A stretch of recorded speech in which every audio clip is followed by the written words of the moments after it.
알라딘 영화 보셨습니까? 최근에 알라딘 영화를 봤을 거예요. 거기에 나오는 알라딘이라는 주인공이 있고, 또 자스민, 공주 이름이 자스민인가요? 네, 자스민. 그 다음에 또 중요한 인물이 하나 또 있지 않습니까? 램프의 요정? 지니. 자, 한번 지니를 한번 보겠습니다. 지니로 출연한 분이 있어요. 누군지 아십니까, 혹시? 여기 나오는 좀 약간의 흐릿하지만 그래도, 네. 윌 스미스죠? 윌 스미스, 네, 괜찮습니다. 제가 알라딘 영화를 얘기하려는 것은 아니고 윌 스미스를 좀 얘기하고 싶습니다. 윌 스미스라는 배우는 지금 TV나 아니면 영화에서 최고의 명배우라는 것이 사실입니다. 그런 위치에 있는 것은 사실입니다. 근데 처음부터 윌 스미스가 그렇게 명배우가 된 것은 아니죠. 사람들은 명배우가 된, 스타가 된 사람들 보고 재능이 있을 것이다. 재능 때문에, 정말 재능 때문에 저 위치에 있을 것이라고 생각합니다. 정말 그럴까요? 물론 재능이 없다면 아무리 연마해도 엉뚱한 결과가 나오겠지만 재능이 있다고 다 스타나 명배우가 되는 것은 아닙니다. 실제로 이 윌 스미스의 인터뷰를 얘기를 들어보면 자신은 재능이 있다고 한 번도 생각해 본 적이 없대요. 자신이 재능이 있다고 생각해 본 적이 없대요. 그러니까 사람들이 말하는 윌 스미스는 재능이 있을 것이라는 생각은 자체가 틀린 것이죠. 윌 스미스가 재능이 없었는데도 불구하고 이렇게 명배우로서 세계적인 스타가 될 수 있었던 것은 포기하지 않는 끈기와 열정이 있었기 때문이라고 자기가 고백합니다. 포기하지 않는 끈기와 열정이 있었기 때문에 나는 지금의 이 자리에 있다 얘기합니다. 실제로 그가 인터뷰한 내용 중에서 이런 이야기를 합니다. 나보다 더 똑똑한 사람은 많습니다. 나보다 더 매력적인 사람은 많고요. 나보다 더 연기를 잘하는 사람 많습니다. 그런데 내가 러닝머신에 올라가면 나는 그 누구에게도 지지 않을 자신이 있습니다. 이야기합니다. 러닝머신에 올라가서 그 사람이 기거나 포기하든지 아니면 내가 죽거나 둘 중에 하나일 것입니다. 이런 얘기를 하는 거야. 물론 그렇게 실제로 한다는 것은 아니겠지만 그의 각오와 그의 삶의 태도를 얘기하고 있는 것이죠.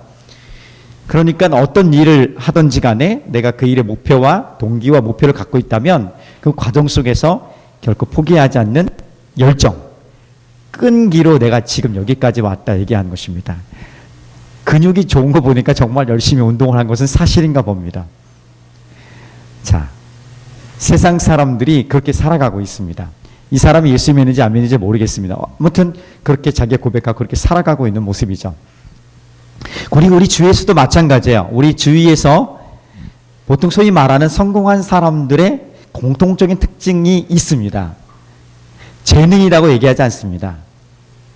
운이 좋았다고 얘기해요.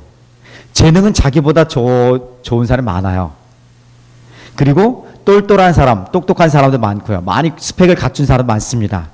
그럼에도 불구하고 자기가 그 위치에, 성공한 자리에 위치에 있었던 것은 그냥 운이 좋았다고 얘기합니다. 그런데 그 운이 좋았다고 얘기하는 그 기본계는 어떤 것이냐면 한결같이 이런 것이 있습니다. 윌 스미스 얘기 똑같아요. 내가 이 일에서 포기하지 않고 끝까지 열정을 다했고 끈기를 가지고 왔다는 것입니다. 그래서 지금 이 자리에 와 있었고, 근데 그렇게 노력한 사람이 한둘이겠습니까?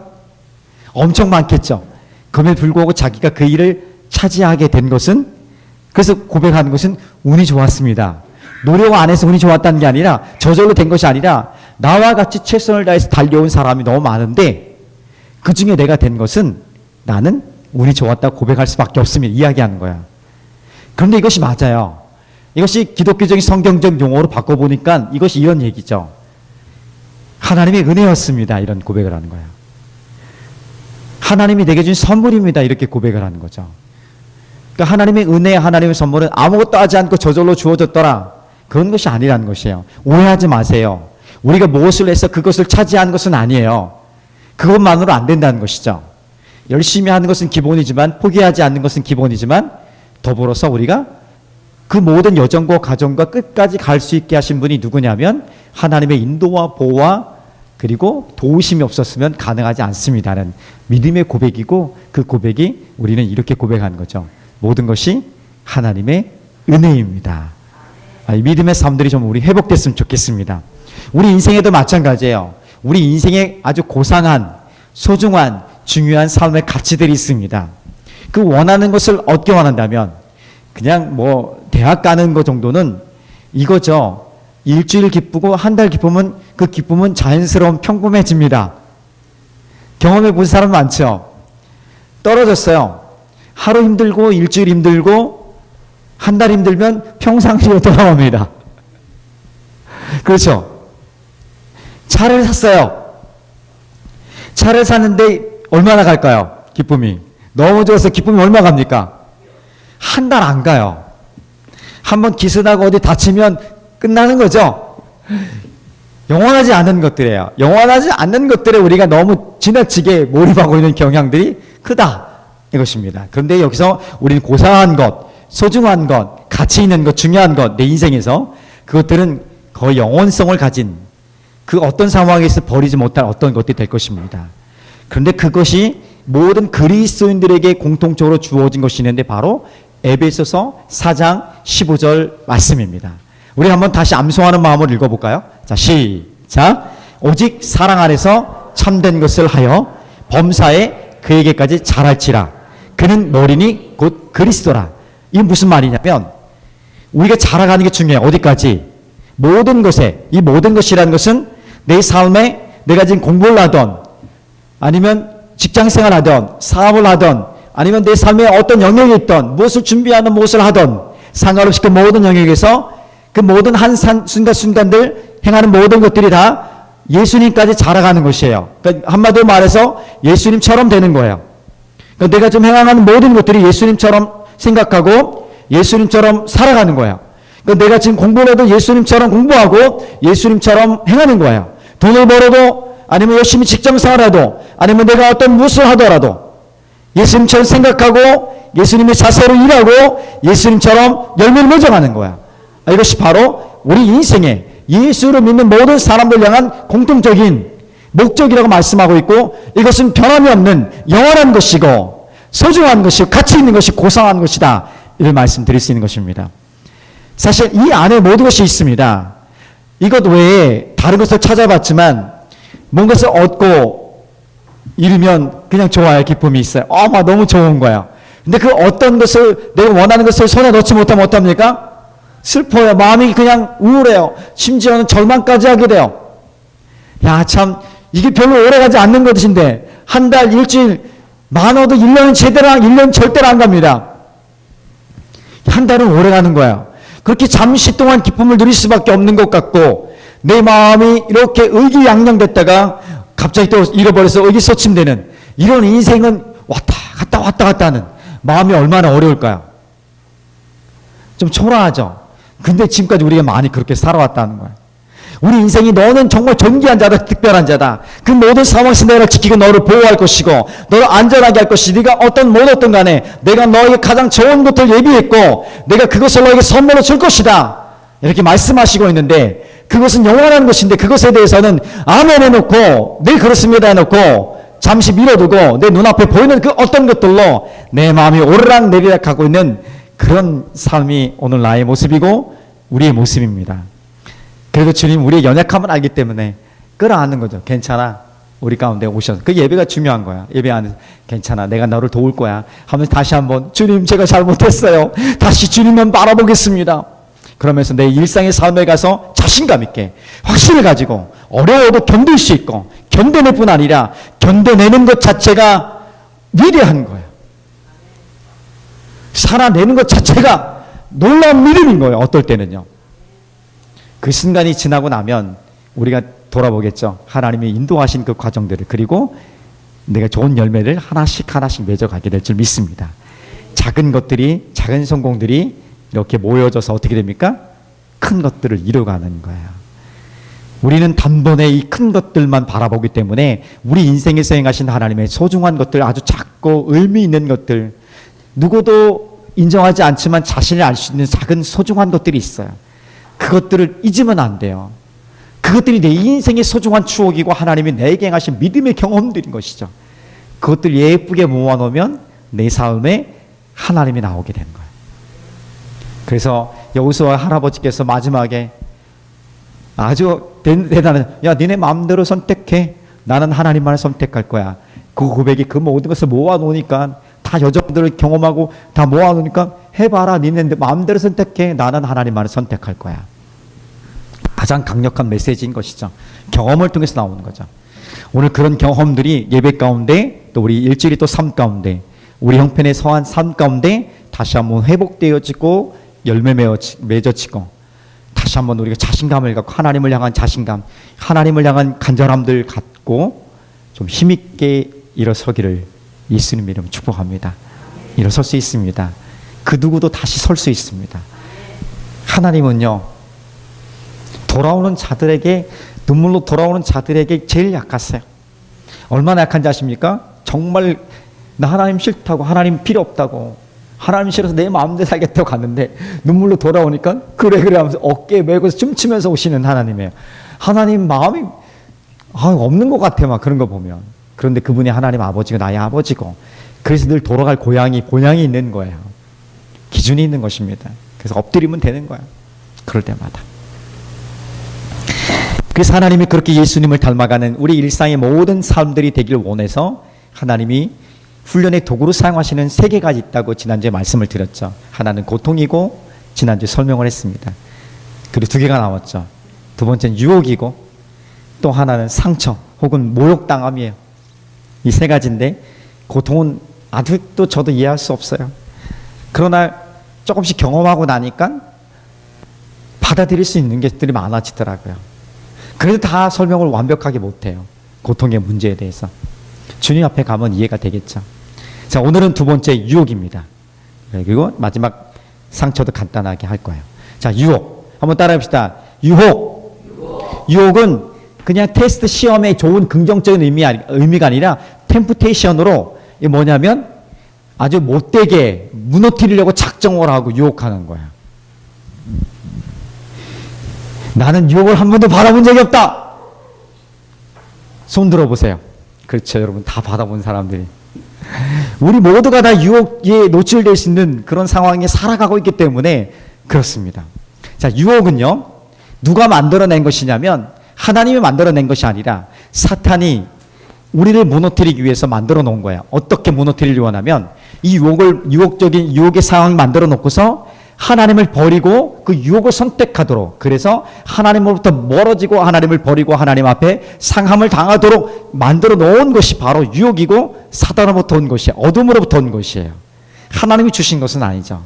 그럼에도 불구하고 하나님은 이 유혹을 통해서도 뭔가를 배우기 원하시는 거예요. 뭔가를 훈련하기 원하시는 거예요. 어떻게? 그 유혹의 상황에서 하나님을 택할 것이냐, 아니면 유혹을 택할 것인가, 내가 지금 소중하게 여기는 것이 무엇인가를 테스트하기 원하는 거예요. 내가 중요하게 여기는 것이 하나님인가, 아니면 유혹에 넘어가는 그 어떤 것인가. 대부분 그거죠. 돈과 섹스와 명예와 이런 것들과 관련되어 있는 거죠. 이것들에 대해서 내 마음이 무너질 것인가, 이것을 선택할 것인가, 아니면 그럼에도 불구하고 내가 하나님을 선택할 것인가, 참되고 선하고 아름다운 것들을 선택할 것인가, 이것을 배우기 원하는 거예요. 그러니까 하나님이 원하는 건 뭐예요? 유혹을 선택하는 것이 아니라 하나님을 선택하기 원하는 거죠. 유혹을 선택하는 것이 아니라 하나님을 선택하는 순간에, 빛의 것을 선택하는 순간에 유혹은 사라져요. 신기하게 어둠 가운데 있는데 빛을 선택하니까 어둠이 사라지는 것처럼 유혹이 아무리 강력해도 내가 하나님을 선택하는 순간에 유혹은 사라지게 되어 있는 거야. 자, 예수님도 유혹을 받으셨습니다. 예수님도 유혹을 받으셨습니다. 예수님 죄가 아무것도 없으세요. 죄가 없으신 예수님 유혹을 받으셨어요. 예수님도 유혹을 받았다면 나는 어떻겠습니까? 우리는 당연히 유혹을 받겠죠. 자, 그러면 여기서 하나 중요한 포인트가 있어요. 유혹을 받는 상황 자체는 죄가 아니다는 거예요. 유혹의 상황에 우리가 늘 노출될 수 있는 거예요. 유혹의 상황에 노출됐다고 내가 죄를 지은 것은 아니에요. 그러나 그것을 내가 선택하는 순간, 선택한 다음에는 문제가 되죠. 그때부터는 죄의 문제가 되는 것입니다.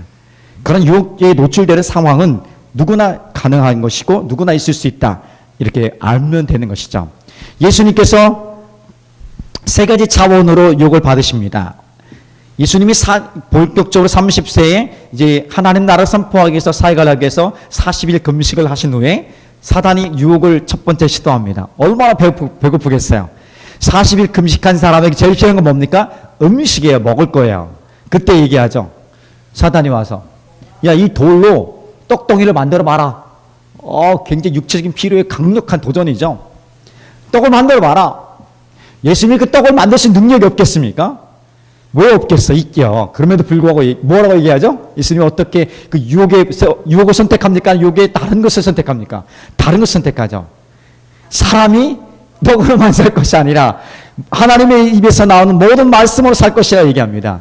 그러니까 이 지금 너가 보여지는 육체적인 필요만 가지고 살아갈 것이 아니라 보이지 않는 하나님의 말씀, 우리 영혼을, 우리 생각을, 우리 삶을 지키는 근본적인 하나님의 말씀을 선택한 것이 더 중요하다. 이걸 선포함으로 유혹을 이기십니다. 자, 두 번째로 얘기하죠. 성전 꼭대기에 올라가서 자 봐라. 여기서 한번 떨어뜨리는 거죠. 성전 꼭대기에서 자, 떨어지면 하나님의 사자가 너를 이렇게 받쳐서 돌멩이에 부딪히지 않게 보호할 거야. 한번 떨어져 봐라. 슈퍼맨처럼 날을 수도 있겠죠. 응? 그때 예수님이 뭐라고 반응하죠? 만약에 그렇게 했으면 아마도 그냥 그 자체로는 뭔가 인정받았을지도 모르겠습니다. 그러나 그 뒤에는 아무것도 없는 것이죠. 실제로 예수님이 말씀하시죠. 주 너의 하나님을 시험하지 말라. 야, 내가 너의 그 유혹에 넘어갈 것 같으니 시험하지 말라. 아주 상관해버리지 않아요. 그냥 아주 무시해버리는 거죠. 우리가 말하는 무시, 개가 모두가 된다며요. 개무시가 된 거죠. 그러니까 모든 것을 무시해버리는 거죠. 자, 근데 세 번째 마지막 테스트를 하죠. 어떻게 얘기합니까? 자, 네가 나에게 엎드려 경배하면 절하면 나를 인정하면 내게 좀 굴복하면 자, 봐. 이 모든 천하 만국의 모든 것을 영광을 내게 다 너에게 줄 거야. 한번 절해봐. 엎드려봐. 이렇게 한 거예요. 그때 예수님이 뭐라고 말씀하죠? 이 사단아 물러가라 하죠. 주 너의 하나님께 경배하고 다만 하나님만을 섬기라 얘기합니다. 그러면서 이 모든 유혹적 상황에서 하나님을 선택하게 됩니다. 그래서 이런 기도도 필요한 것 같아요. 이 사단아 떠나갈지어다, 어둠아 떠나갈지어다, 이런 기도가 좀 필요한 것 같아요. 제가 어릴 적에 어떤 호주에 시드니에 있을 때 같이 공동체 생활을 했던 어떤 목사님 자녀가 있었는데 아주 어린 아이들이에요. 어린 아이들인데 엄마 아빠 목사님이죠. 아빠 목사님이기 때문에 같이 가정 예배를 드리는데 제가 지나가면서 그 중보하는 기도를 들었어요. 근데 어린 아이가 그런 얘기를 하는 거예요. 조그만 아이예요. 미나 하연이 많아는데 이런 얘기하는 거예요. 기도 쌍둥이에 또 자매가. 그러니까 이런 기도를 해요. 이 더러운 사단아 입에 거품을 물고 떠나갈지어다. 아니 사단아 떠나갈지어다는 나 이해되는데 이 거품을 물고 떠나갈지어다. 어떻게 그러니까 이거 엄마 아빠에게 들은 거예요. 엄마 아빠가 그렇게 기도하니까 막 그렇게 똑같이 따라한 것 같아요. 어쨌든 정말 그래. 근데 굉장히 놀라운 것은요. 우리 예수님을 믿는 믿음으로 나에게 유혹적인 상황이 왔을 때 오늘 예수님처럼 사단아 떠나가라. 나는 하나님만을 섬기게 될 것이다. 이렇게 기도하는데 이게 아무것도 아닌 것 같죠? 어마어마한 파워와 능력이에요. 이거 내 능력이 아니라 나와 함께 하시는 성령의 능력인 거죠. 기도가 안 될 때도 이렇게 하십시오. 묶여있을 때 굉장히 뭔가 기도도 나오지 않을 때가 있어요. 답답할 때, 절망과 낭망으로 깜깜할 때, 앞에 보이지 않을 때, 그때도 한번 선포해 보는 거야. 너는 나를 어떻게 할 수 없다는 거야. 하나님 나를 보호하기 때문에 그래서 나는 그 확신과 믿음을 갖고 떠나갈지어다 선포하는 거야. 우리 입에 권세가 있는 거지. 우리에게 능력이 아니라 우리와 함께 하시는 하나님의 능력이 하나님이 나와 함께 하시기 때문에 할 수 있는 것입니다. 그렇게 이길 수 있는 것이죠. 자, 유혹의 상황에서 중요한 것은 뭐라고요? 그 상황 자체가 아니라 내가 무엇을 선택하느냐가 중요한 거예요. 하나님을 선택하는 것이냐 아니면 내가 유혹적인 그 상황에 선택할 것이냐. 그러니까 이것은 선택의 테스트는 뭐예요? 누굴 더 사랑하느냐의 문제예요. 무엇이 더 소중한 것인지에 대한 테스트인 거죠. 그래서 하나님의 유혹을 통해서 너가 정말 사랑하는 것, 소중히 여기는 것, 과연 무엇인가를 드러내기 원하고 그것이 하나님께 시선을 맞추고 하나님만을 택하도록 훈련하시는 도구로 사용하신다는 것을 우리가 놓치지 않았으면 좋겠습니다. 요한일서 2장 16절 17절은 이렇게 말씀합니다. 이는 세상에 있는 모든 것이 육신의 정욕과 안목의 정욕과 이생의 자랑이니 다 아버지께로 온 것이 아니요 세상으로부터 온 것이라. 세상도 그 정욕도 지나가되 오직 하나님의 뜻을 행하는 자는 영원히 거한. 하나님의 뜻은 영원하다는 것이에요. 그러니까 이 세상에 우리가 누리는 그 유혹적 상황이 노출되는 것은 태초부터 지금까지 공통적인 것이 있어요. 육신의 정욕, 우리 필요들이 있어요. 내면의 우리 육체의 필요들, 그리고 안목의 정, 우리가 보여지는 눈에 보이는 어떤 것들이 유혹들이 있어요. 그 다음에 우리가 이 세상에서 갖고 싶어하는 권력, 힘들, 다스리고 싶어하는 욕심들 이런 것들이 있어요. 이 모든 욕심들이 하나님 아버지로부터 온 것이 아니에요. 이 세상으로부터 온 것이고 늘 우리의 유혹의 대상, 유혹의 어떤 내용이 된다는 것을 보게 됩니다. 자, 그럴 때 무엇을 선택할 것인가? 영원한 것을 선택할 것인가? 잠시의 것을 선택할 것인가? 우리 선택을 통해서 하나님이 우리에게 가장 소중한 분이신지를 한번 믿음으로 드러내는, 믿음으로 살아가는 그 일들이 일어나기 주님의 이름으로 축복합니다. 만약 유혹의 상황에 내가 넘어졌다. 그러면 어떻게 돼요? 이것은 유혹적인 상황이 죄가 아니지만 유혹에 넘어졌다. 내가 욕심에 빠져 넘어졌다. 그러면 이것은 죄의 문제가 되기 때문에 죄는 재빠르고 그리고 단호하게 처리해야 될 부분이 있습니다. 우리가 경험하듯이 죄의 문제를 그냥 대충 넘어가게 되면 어떻게 됩니까? 그냥 합리화해. 그럴 수밖에 없었어. 변명하게 되고요. 좀 더 지나게 되면 죄의 문제가 죄가 더 이상 안 돼요. 실수했다고 그래. 실수와 죄는 엄격히 구분돼요. 그렇죠? 실수와 죄는 엄격히 구분되는 거예요. 그래서 이 부분에 대해서 우리가 그냥 실수로 넘어가지 않기 위해서 엄격하게 빠르게 처리할 필요가 있습니다. 그리고 더 심각한 것은 죄의 문제는 개인뿐 아니라 가정과 공동체에 악영향을 미칠 수 있기 때문에 우리가 스스로도 그것을 경험해봤고 우리가 그것을 알아왔기 때문에 죄의 문제라면 깨끗이 빨리 처리하는 것이 지혜롭다. 이렇게 말씀을 드립니다. 자, 그러면 우리가 유혹적인 상황으로부터 어떻게 벗어날 수 있을까? 유혹적인 상황에서 어떻게 대처할 것인가? 간단합니다. 도망가거나 피하거나 둘 중에 하나 하면 되는 것이죠. 피할 수 있으면 피해야 돼요. 유혹적인 상황은요. 늘 피해야 돼요. 내가 그것과 대면해서 자신 있다. 누구도 자신 없어요. 그 유혹 앞에 저가 자신 있다고 훈련됐기 때문에 기도 많이 했기 때문에 나는 자신 있어. 나는 뭐 넘어가지 않아. 그래서 아무도 없어요. 예수님 외에는 그 모든 사람 다 넘어질 수밖에 없는 거예요. 그러니까 그 유혹적인 상황에서 피하는 거예요. 피하는 게 지혜고요. 방법이에요. 그리고 피할 수 없다면 그냥 도망가는 거예요. 내가 도망간다고 해서 삶이 어렵게 될 것이 분명할지라도 도망가는 게 가장 최선의 방법이라고 말씀을 드릴 수 있습니다. 요셉이 바로 그랬습니다.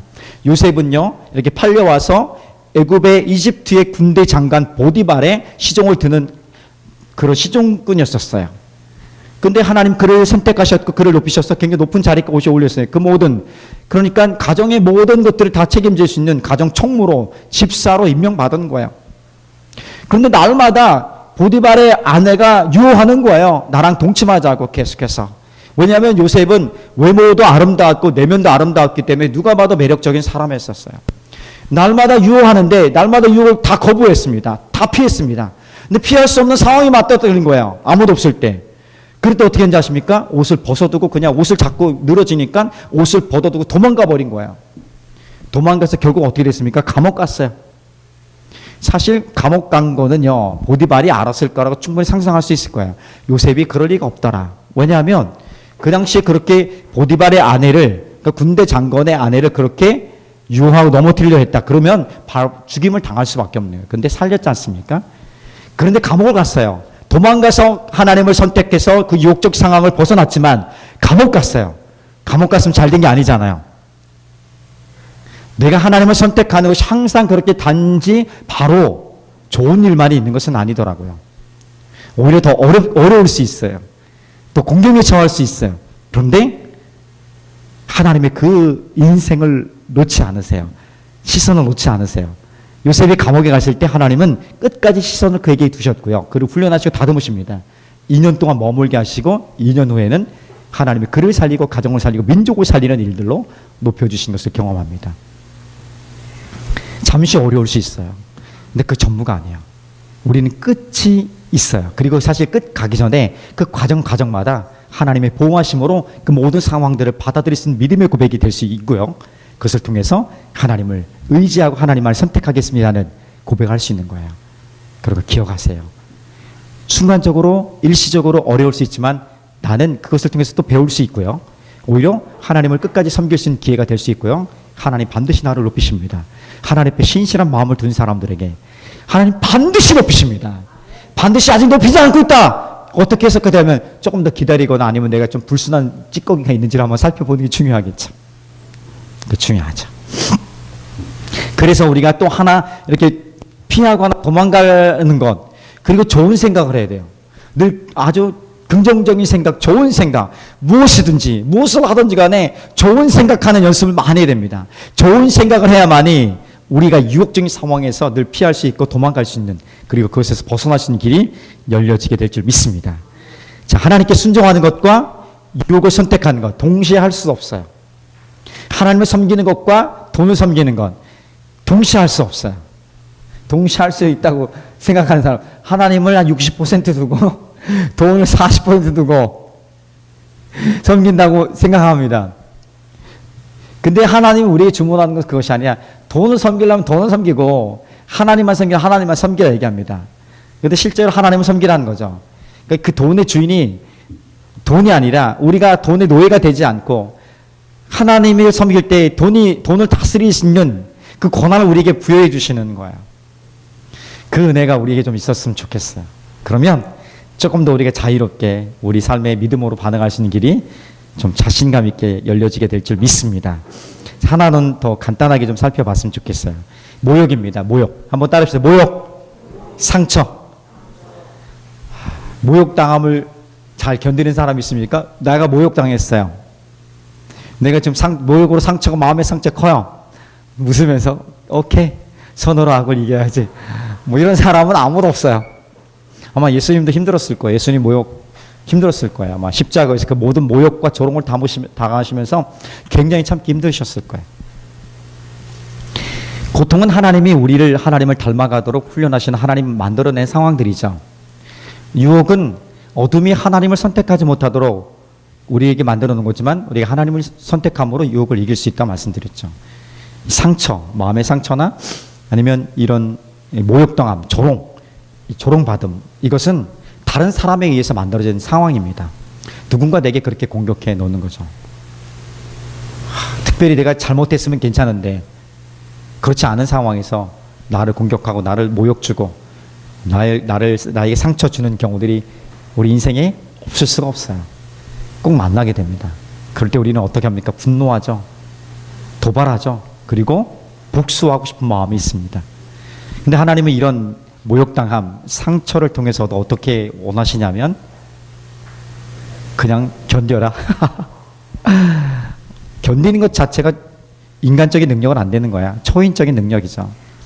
예수님께서 그런 최고의 모델을 우리가 예수님처럼 되는 것이 우리 인생의 목적이고 모든 상황에서 예수님처럼 살아가는 것이 인생의 목적이기 때문에 예수님이 그렇게 견디신 것을 보는 거예요. 십자가 위에서 자기를 모욕하고 조롱하는 모든 것에 대해서 끝까지 참으셨습니다. 그리고 그 모든 것들에 대해서 하나님께 올려드렸어요. 자, 우리가 모욕당함들, 상처들 복수하고 보복할 것이 아니라 내가 그냥 견디는 거야. 견딜 수 없어도 그냥 참는 거야. 그리고 그 복수를, 원수 갚는 것을 하나님 손에 올려드리는 거예요. 이것은 성경이 뭐라고 얘기하냐면 선으로 악을 이긴다고 얘기해요. 그러니까 선으로 악을 이긴다는 것은 인간적인 차원이 아니에요. 저는 생각해요. 내가 봤을 때는 거의 초월적인 능력이에요. 초인간적이에요. 나는 할 수 없더라고요. 내가 어떻게 그거 할 수 있어요? 못해요. 근데 예수님 바라보면서 예수님 때문에 그냥 참고 견디고 하나님께 올려드리는 거야. 왜 그렇게 해야 되느냐? 이유가 있더라고요. 너가 바로 그래서 산 거야. 내게 그렇게 말씀하는 거야. 네 인생을 봐라. 너도 죽을 수밖에 없고 하나님의 심판 아래 있는데 하나님 심판에서 아래에서 넌 끝장나는 인생이었는데 그럼에도 불구하고 하나님을 오래 참으시고 네가 회개하고 용서하고 용서를 구하고 다시 살아갈 수 있는 하나님의 자녀로 태어나지 않니? 네가 잘해서 네가 뭐 죽을 괜찮아서가 의로워서가 아니라 하나님이 그렇게 기회를 열어주셨고 은혜를 베푸셨기 때문에 내가 그렇게 된 거예요.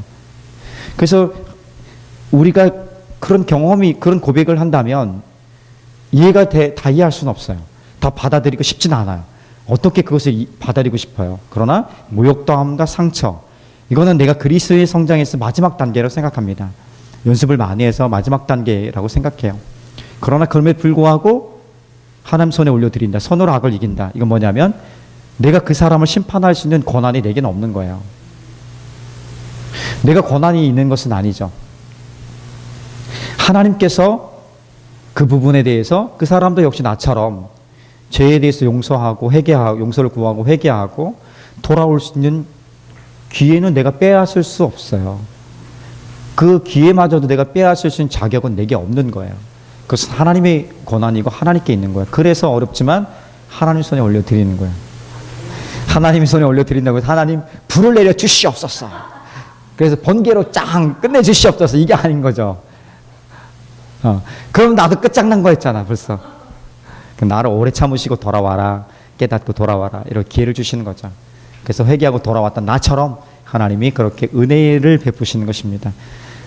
그런 면에서 본다면 조금 더 우리가 견딜 수 있는, 받아들일 수 있는 마음이 있겠죠. 이해의 차원은 아닌 거죠. 우리 이성으로 이해할 수 있는 것은 아니죠.